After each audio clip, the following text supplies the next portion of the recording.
And the guns are off. It looks like it, yes! That is another meet record. And she looked fantastic. Putting his foot on the gas here, and he is going to take the win.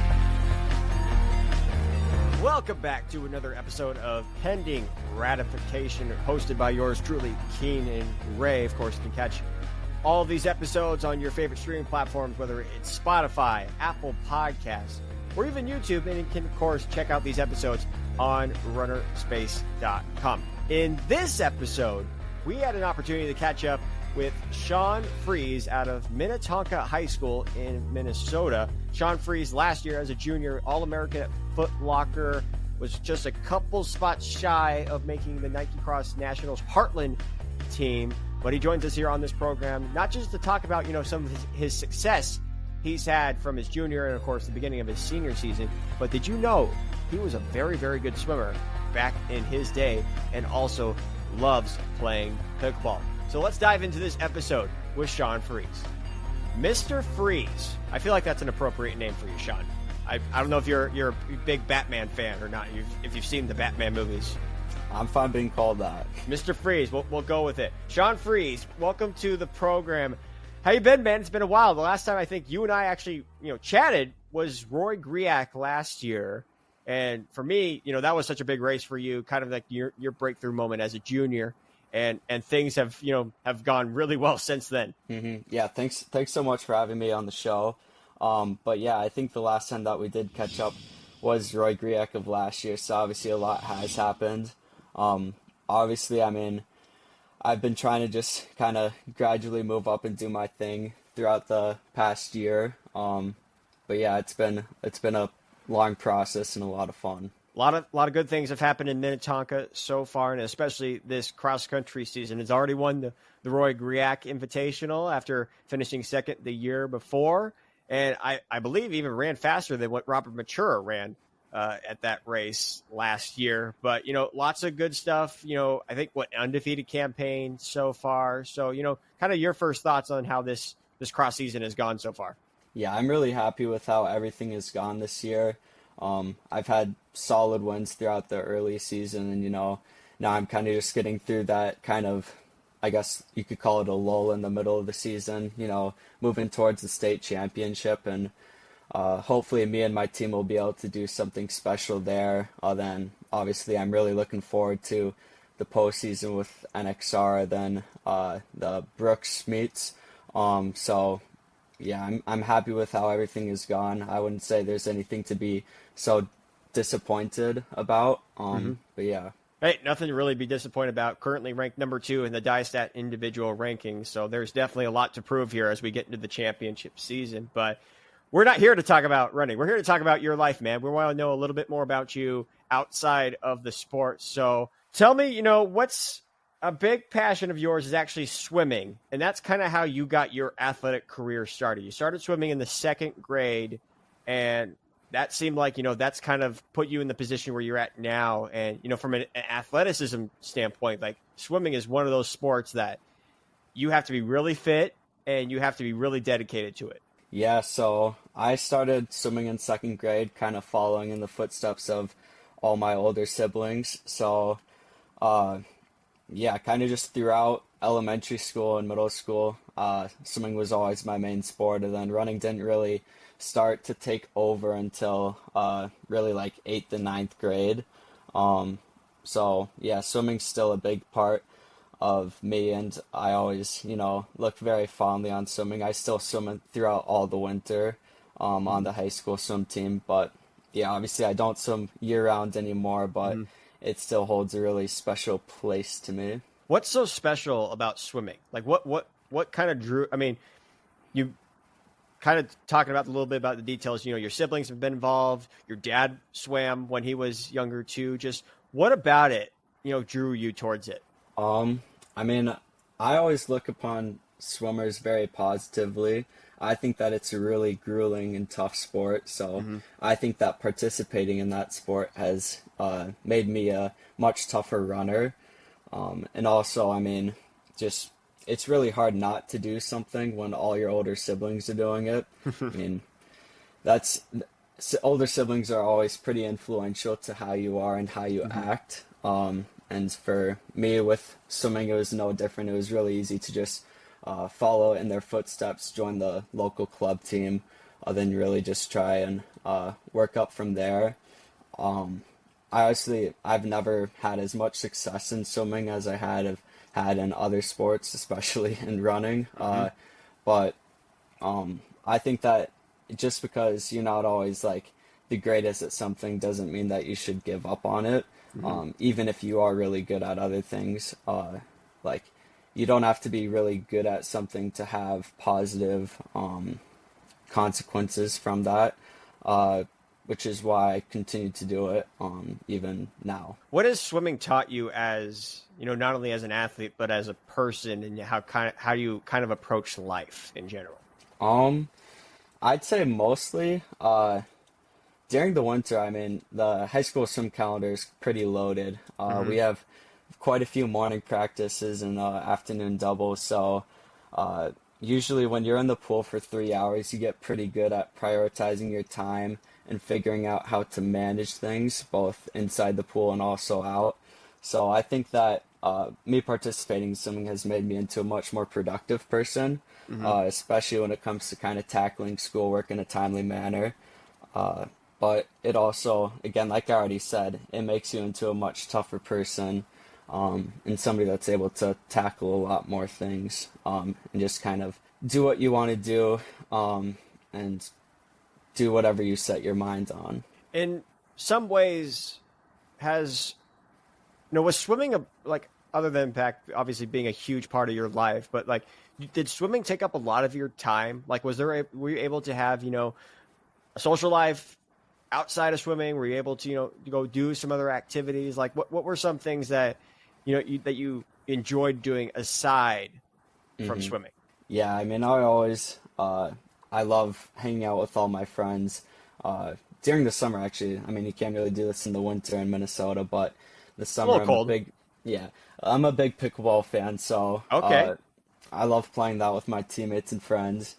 But yeah, that's another thing that kind of comes along with swimming too. I guess to add a little bit more to this, is the team culture is so great and close that like every Wednesday we always go to somewhere out to eat for dinner.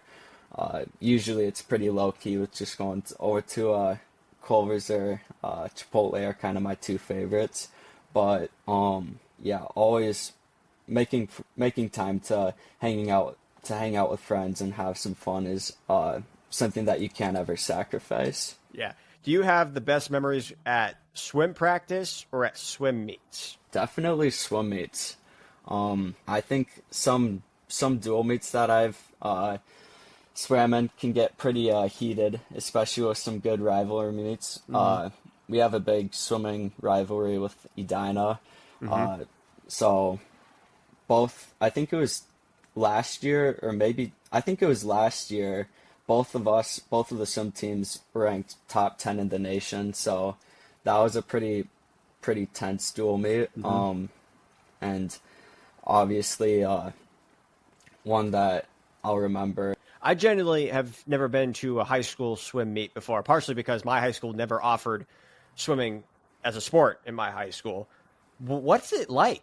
I mean, especially, if you have two nationally ranked teams, like, and I don't know how that's dictated either. What's it like? So I'd say, like, if you think of a track dual meet, a swimming dual meet's kind of the complete opposite. I honestly wish that track would kind of take a page from swimming's book, but all the varsity swimmers will always like race in dual meets, and they get taken very seriously. Even though, similar to in running, like nothing really matters until you get to those like state qualifying meets. Still though, the competition is just top notch at dual meets, and I think they're also way more fun to watch than track meets. Really? Yeah, I can't really stand sitting in the stands for 5 hours at a track meet usually, especially if it's like, Olympians and pro athletes. Then maybe it's a little bit different, but on the high school level, I think it's important to kind of get the timeline running along. Especially if you're not like participating in the meet, it's nice to have a dual meet last only like 2.5 hours. What was the second part to your question? I can't really Well, in remember. terms like just what makes these swimming dual meets so intense? Like what brings what about the energy? I think it also might have a role. Club swimming is very big in Minnesota, so a lot of people will know other swimmers on other high school teams, which I think like having those friendships between those team members makes it a little bit more acceptable to be a little bit more aggressive towards them, which can lead to some pretty interesting trash talk, I'd say. But what is swimming trash talk like? I couldn't fill you in on every detail there. Your cannonball sucks. You can't dive as good. I can refer you to some people that could fill you in a little bit if you want. Okay, because I would genuinely be curious, and I don't know if I would laugh or I would just love to hear what swimming trash talk would sound like. Yeah, I don't know. It's not always as flashy as let's say you have like Noah Lyles on the press stand. It's not always as flashy as that, but yeah. I got to assume then you tuned into a lot of the Olympics this last summer with the swimming. And of course, the United States always has a presence there. But gosh, the French really came to play, and I'm blanking on the guy's name right now that had such a really really good. Maybe you probably know the guy's name off the top of your head. Leon Marchand. Just what about last year's Olympics was just so exhilarating and exciting, and why should people be ready to watch this when the games come to our home soil right here in Los Angeles? I mean, the Olympics always bring out the best athletes in all the different sports.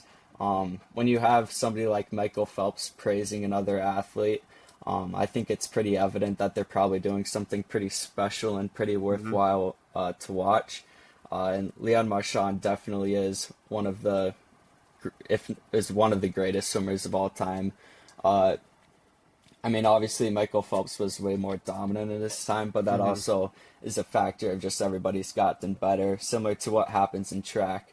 So, yeah, I mean, it's always worthwhile to support Olympic athletes. Yeah, well, Michael Phelps, arguably one of the most decorative, I think he is the most decorative Olympian athlete of all time. I mean, gosh, you have to go back. I think his first Olympics was what, Athens in 2004, Sydney, I believe? actually. Sydney. So Sydney, yeah. So Sydney back in 2000. Well, so 2000. I mean, this guy was competing his last Olympics. Was it Tokyo? Was it Tokyo? No, his last one was actually Rio. Yeah. So I mean, 16 years of competitive swimming, and you're able to rack up that many medals. Is just it's hard to put in perspective just how dominant Michael Phelps was. So I gotta think then, with LA 2028 hosting Olympics, you want to go watch some swimming there? You want to make the trip to LA? I definitely probably would make the trip. Well, you're also going to be in Stanford by the time there as well. You'll be in Palo Alto. That's true. It makes the trip a little bit shorter, but yeah, I would definitely want to if I was given the opportunity. Pop out and watch some swimming. Probably also watch some track as well. But yeah. Yeah. Speaking of Olympic events that potentially be one in the future, pickleball, as you mentioned early on, has been a big interest of yours. I want to quiz you. Do you know where pickleball was invented? That I don't know. That's an interesting question. It was invented in Bainbridge, Washington. Wow. The reason I'm telling you that is, I'm from Washington. So that's my little claim to fame, is to knowing that pickleball is from my home state. And I've been playing pickleball a lot my entire life. I had a pickleball court growing up in my backyard with my parents. We played a lot. So how did you kind of get involved with pickleball? I don't know. This is kind of a odd story, I guess, but this is what this is for. Exactly. So a couple of years ago, I think it was when I was probably sometime in middle school, my mom for Christmas bought like a pickleball net and paddles. And we live on a cul-de-sac, so there's very little traffic, which is quite the nice feature. But we would basically span the net across the street and then draw with chalk like lines to make the court. So I would always play against like my brother and my dad and mom quite a bit. And then I probably played quite heavily with them for like probably a year and a half, and then it kind of lulled out as things usually do. And then it was probably like 2 years ago I started playing with my one of my teammates, Simon, and he's insane at pickleball. He's probably the greatest. Well, that's not true. He's probably the second greatest player I've ever seen play. I was going to say, he's the greatest pickleball player of all time, and he's still in high school. Yeah, exactly. But he's definitely the second best player I've played with, and I'll tell you who the first one is. But before I get to that, yeah, we just started playing one summer day. I'm like, dang, you're pretty good at pickleball. And then eventually it just became something that like me and all my teammates did during wasting a lot of summer hours. But yeah, then the best pickleball player I've ever played with. I was also with Simon on this team, and it wasn't fair because Simon was on the really good players' side. Okay. Then I was with, I can't remember who, but we were just at a random park, so all the courts were full too, so they were doing like normal mix-ins. So he jumped in with us, and me and my teammate, we didn't score a single point the entire game. Wow. And that guy, the really good guy, had the serve, and we were able to return it a couple of times, but he was just dominant. I don't even think Simon had the opportunity to hit the ball very much, but yeah, it was pretty eye-opening and breathtaking to witness. I don't know if you had a chance to watch pickleball. Maybe I think they've had pickleball on ESPN the last couple of years. I think it was on, like, they have the ESPN the Ocho Day where they show pickleball. Exactly. And, I mean, I kid you not, man. I mean, it's, especially when you play doubles. I mean, it's the serves and just the quickness and the twitch that everybody has that are playing in that, a smaller court, because compared to a tennis court, way, way smaller than what you would normally play on. And it's so high paced. And honestly, it's for everybody. Like you don't have to, be the greatest athlete of all time to go play pickleball. Like I think that's what makes it great, right? And it's such a interesting, like, because even though he was so much better than like all of us were, we were still able to play with them. And it is incredible watching like professional pickleball, the reaction time that those players have, and just how aggressive they get when they're right outside the kitchen. But yeah, it's a fun game to watch. Has Minnetonka had their own little tournament? Has the team done something? So we have a team training camp that goes up north Minnesota, and last summer we played it quite a bit, but it wasn't like an official. Well, we have a decathlon where we have a bunch of different like events. One of them is just a normal running race. We have like our alumni run at the start of the season, and we score that to contribute to decathlon points. But then there's also like dodgeball, there's volleyball, there's like dock to dock swim. So there's lots of different events in that. Last year, pickleball wasn't one of them, but we played it a ton at camp. Then this year, our coach did add it to the camp agenda, but we usually run out of time when we're up north, so we didn't get all the way through the tournament. But yeah, we definitely play it a lot and quite heavily. And how many matches have you won against them? Are you undefeated against these guys? No. Oh? Besides, is there somebody else on Minnetonka that's good? So Simon always beats me. Okay. James, who's also already graduated, he usually beats me. Then Dylan, who's also graduated, he beats me. I don't know if anybody currently on the team besides maybe, I mean, obviously you don't know who any of these people are, but if they happen to watch this, Ben and Charlie, I think they give me a run for my money pretty often. All right. But those are probably the two guys on the team that I'd be pretty worried about. So outside of the Minnetonka circle, is there somebody out there that you would want to play or as a partner that is also, a nationally relevant distance runner at the high school scene? I don't know on the high school scene. I mean, I know that you play pickleball now, so I don't count myself on the national high school scene, man. I'm never going to be on the level that you're on.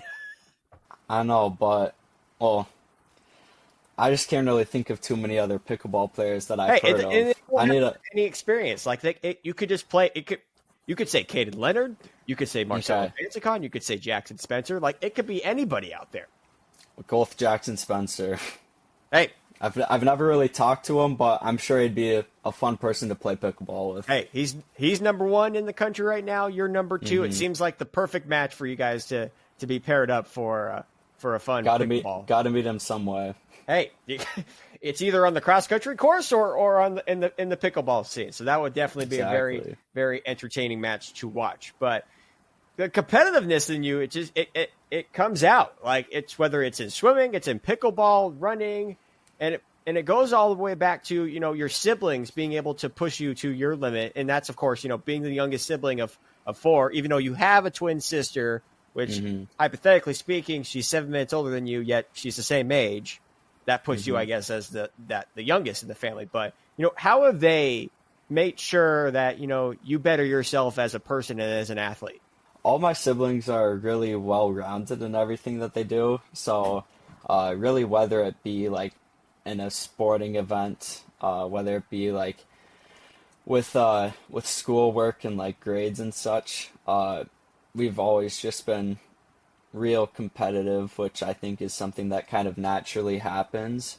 My siblings are incredibly supportive of me, and I have really close relationships with all of them, which I think is really beneficial and really been quite helpful to me, especially because it's always nice to be able to turn to people that are maybe like outside of your team or outside of your friend group.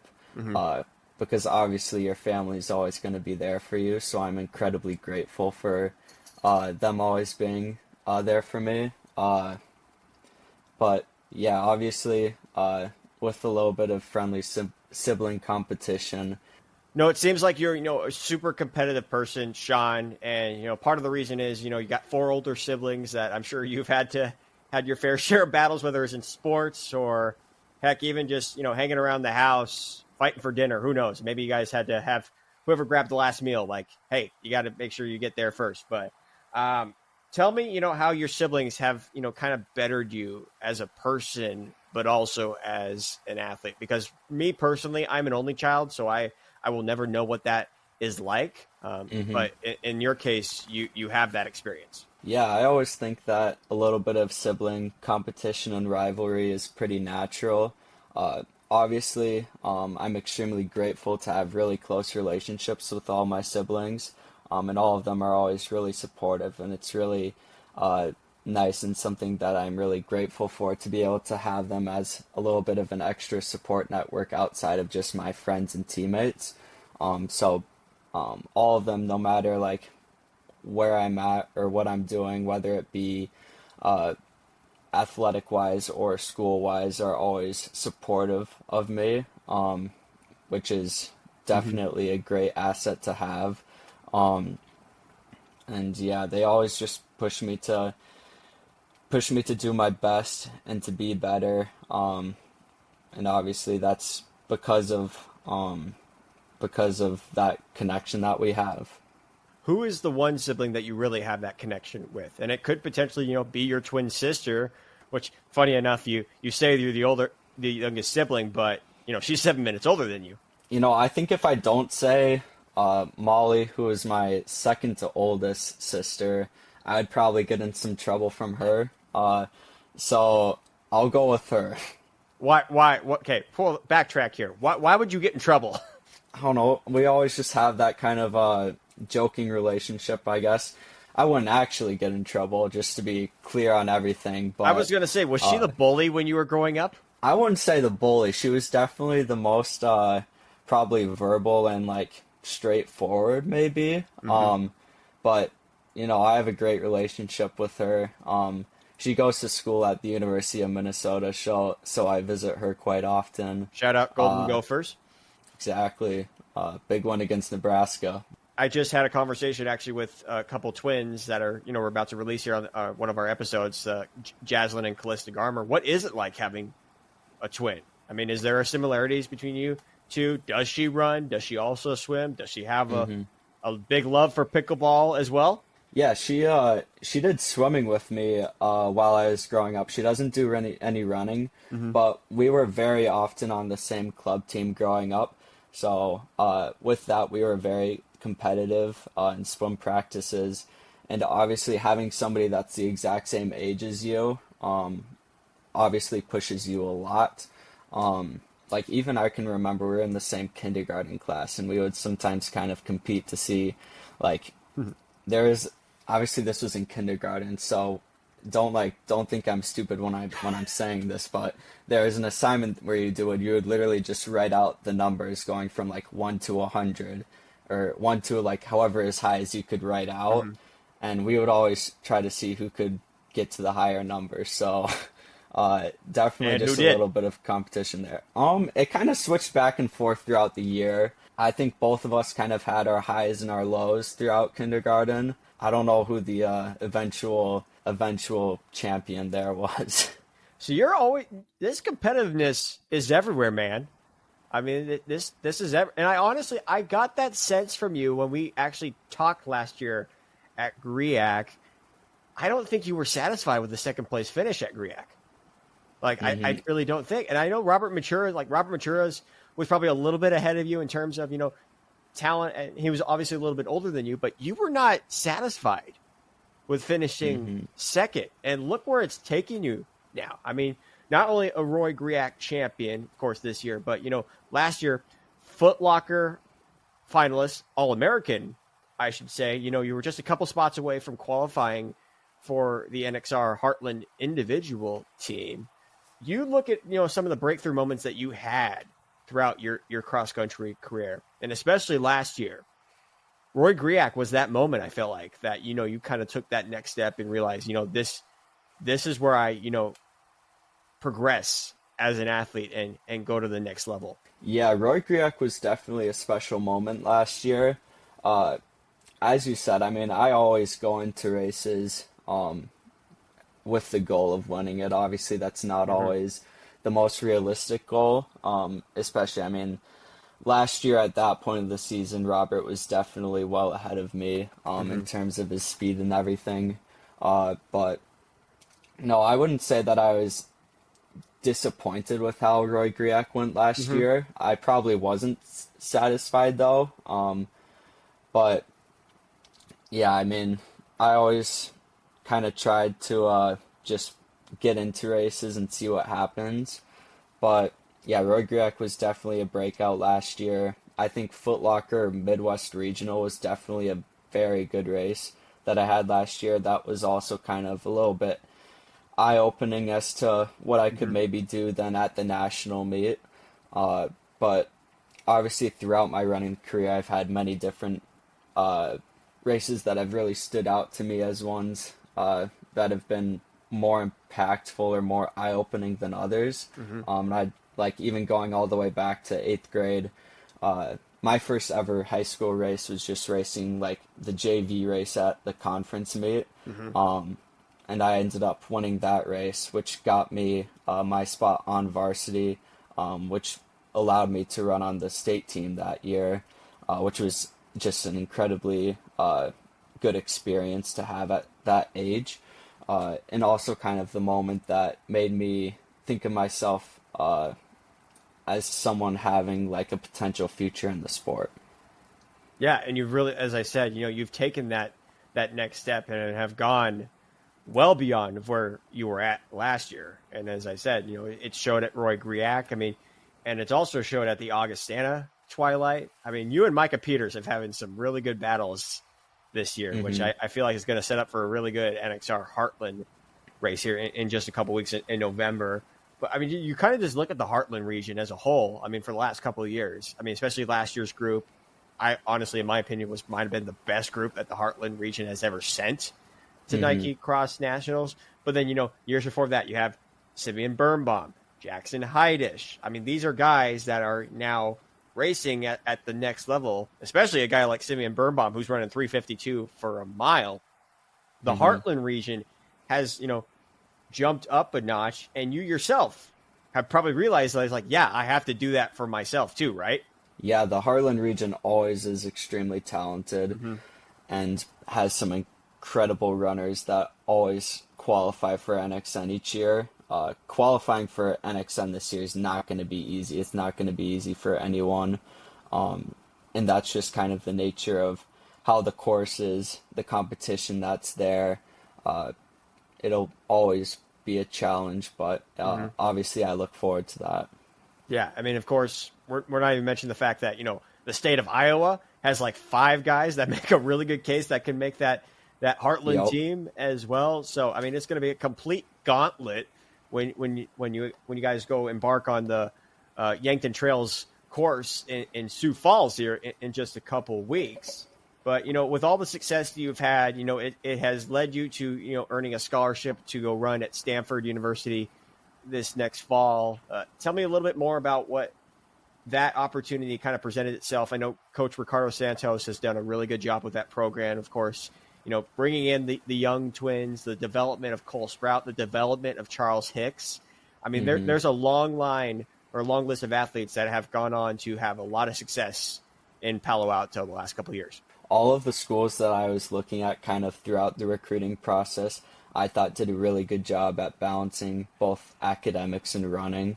But then Stanford really stood out to me as being obviously one of the best academic schools in the country. But then also, as you mentioned, developing such great runners throughout the years. Obviously, Coach Santos knows what he's doing and has done an incredible job over the years at not only developing great individuals, but also developing great teams. And obviously, I can't wait for those 4 years. I take it you're not. Well, I was going to say, I take it you're a very smart person because not everybody can get into Stanford. What's your GPA right now? I don't know if I should share that. I'll be honest with you, but I'm definitely. It's pretty good. I'm pretty. It's over 4.0, strong isn't academic. It? Yeah. But yeah. Hey, they don't just allow anybody into Stanford. They got to allow the smart guys into Stanford. So what type of career do you think you kind of see yourself pursuing down the road? Right now, I think I put my major on the application as mechanical engineering. Obviously, you can change that throughout the first few years, but STEM skills have always STEM careers have always interested me. Like even now in high school, like I'm taking differential equations, which is obviously a class that's really challenging me a lot, but it's also one that I find very interesting just because of kind of the problem-solving techniques that you go through. And again, I just think that you can apply that to a lot of things, not only with like modeling and such, but also just the skills that you learn from it being more persevering and working through hard problems. Hey, there's some sort of math involved with pickleball a little bit too. You got to, think about the angle you're hitting the ball at, how you got to get the ball over the net. There's some STEM stuff that involved with pickleball. If you think about it, everything's a differential equation. Everything can be modeled. We're all living in a differential equation. I think that's the best way to put it there. Precisely. As going down the road, Sean, here, as I said, you got the Minnesota State Championships here coming up pretty soon, which I believe is going to be at the same course that GRIAC hosted, which I also believe might be the last time that they have the Minnesota State Championships there. What's that moment going to be like for you? Your last time racing at the Les Bolstad Golf Course, not only, for you, but for a lot of these athletes, this might be the last time. This is a historic course in the state of Minnesota. Yeah, it's going to be an extremely special moment for me and for probably a lot of runners that have not only are running now, but have run in the past and know kind of the history that's happened there at Les Bolstad. It's going to be special for me because obviously I want to kind of leave my mark and kind of, I guess, end it with a good performance. Then obviously team-wise, we're hoping to do the same and hopefully do something special and something a little bit unexpected. But obviously, state meets are always great atmospheres and great moments. I'm just going to ask you this because I don't necessarily have the knowledge per se, and I don't even know if I have the resources to look it up. Do you know what the all-time fastest time is at Les Bolstead? So it's interesting. The GRIAC course is slightly different than the state meet one. Okay. I'm not sure what the fastest time for the GRIAC course is. For the state one, they've actually only done it 3 years, so I've run at all the times that it's been there for the state meet. Mm-hmm. And I believe it's a 15:03 from Robert last year. Does your fitness tell you right now you can go sub 15 on that course? That's definitely my goal. Something that I'm definitely hoping for. Obviously, I never get too focused on the time in cross country, but I would definitely be happy if I went sub 15. Yeah, and what a way to close off your Minnesota high school career, at least on the cross country scene, before you're going into the national championship scene.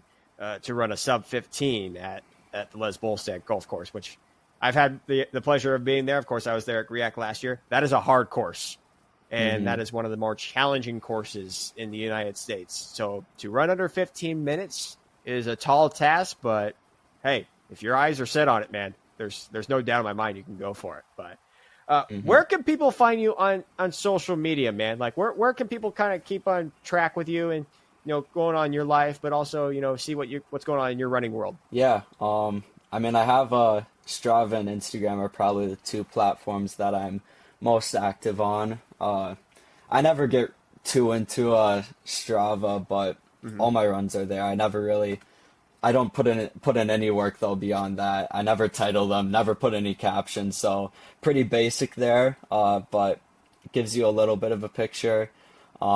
Then, I also have an Instagram account. Yeah, what's the Instagram handle? I believe it's Sean_Freeze, but I could be wrong about that. But you could change it to Mr. Freeze. I could, but I don't know. I'm sure if you search up Sean Freeze, you should be able to find it. I would think, initially people probably thought, and I thought this too, it was Sean Fries, but no. Yeah. It's Freeze. I wish that my last name were pronounced Fries. I think that'd be way cooler, and I'm a big French fry fan too. So that what's your probably favorite helps, type of French fry then? McDonald's ones are pretty good.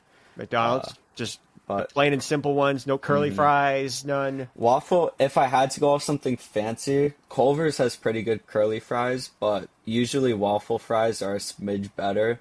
But yeah, I guess Freeze is also pretty cool. I'm a big curly guy. Like that's curly fries are where is the route for me. I don't know what it is. Specifically Jack in the Box. Jack in the Box curly fries might be the best curly fries out there. I respect that opinion. That's a respectable take. Well, one last thing I'll ask you before we wrap things up here.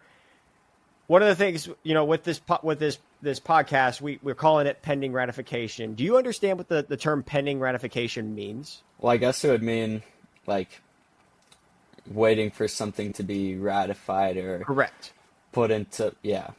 So on that front, and this can't be running related, it definitely cannot be swimming related because you've talked a lot about swimming. Yeah.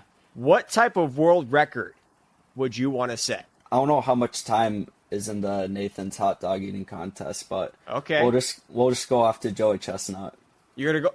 So would you the amount of gosh, it's hot probably dogs. Like 82 hot dogs that he's eaten in 10 minutes?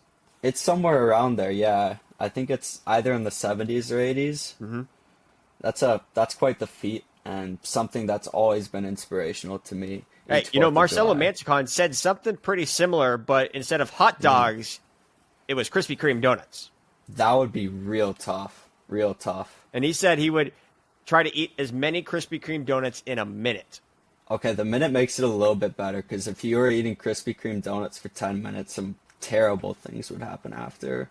Well, perhaps when you retire from running, we might see you on the 4th of July, and I think it's New York. Yeah, Staten Island, perhaps. I believe, too, when they do the Nathan's hot dog eating contest. Hey, that could be your future, man. Hot dog. If running does not pan out like it wants to, hot dog eating contest might be the way to go. So, Sean, really appreciate your time, man. Good luck the rest of this cross country season, and congratulations on all the success so far. Hopefully everything goes well, and hopefully we'll be able to catch you at Nike Cross Nationals this fall. Thank you so much. It was great talking to you. My thanks to Sean Freeze for joining us on this latest episode of Pending Ratification. Of course, you can find other episodes here in this series on your favorite streaming platforms, whether it's Spotify, Apple Podcasts, and heck, you can even see it on YouTube as well. And be sure to be catching all the episodes on runnerspace.com and Athletic TV. Of course, I'm your host, Keenan Gray. This episode is produced and edited by Dakota Sorvillo. Be glad to have you tuned in for the next episode of Pending Ratification.